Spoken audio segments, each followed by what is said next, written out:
lived life hard. Now you may wonder why I mentioned my father's voice first and not my mom's. I was but 15 months of age when my mother walked away with my older sister to leave the man I just described to you to raise me. My mom was his fourth wife. In rapid succession, he would be married, I told her 6 times. And a rapid succession of my other stepmothers would come and they would go. It was in all graciousness, and my dad, he loved his son. He wanted what's best for me. Did he have all the tools necessary for the affirmations and to raise me as a mom and a dad? No. He would marry a couple times in my grade school years on the attempt to bring a mother into the household. I remember early on, loud voices at night, slamming doors when he was married.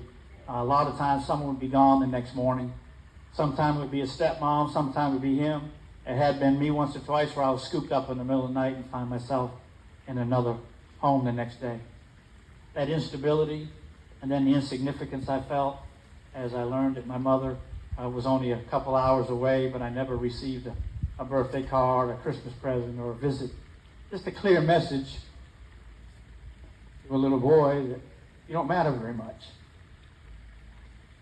But even then, God was doing what he does as I look back now.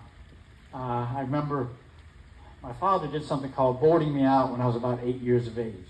To board someone else, much as it sounds, he would pay an older couple to take care of me, make sure I was dressed and fed and off to school Monday through Friday. And then on Saturdays, he would come and pick me up, and I'd go off for the weekend with my dad.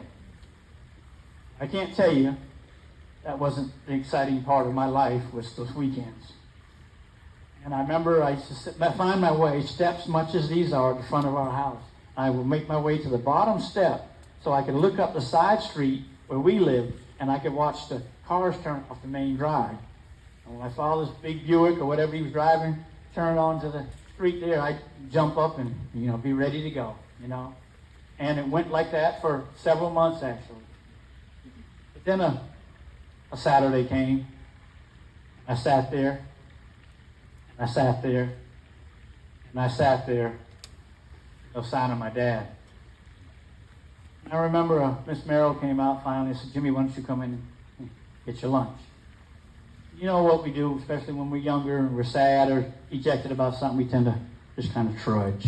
I trudged up the steps, up to the house and up to my bedroom. But then another Saturday came,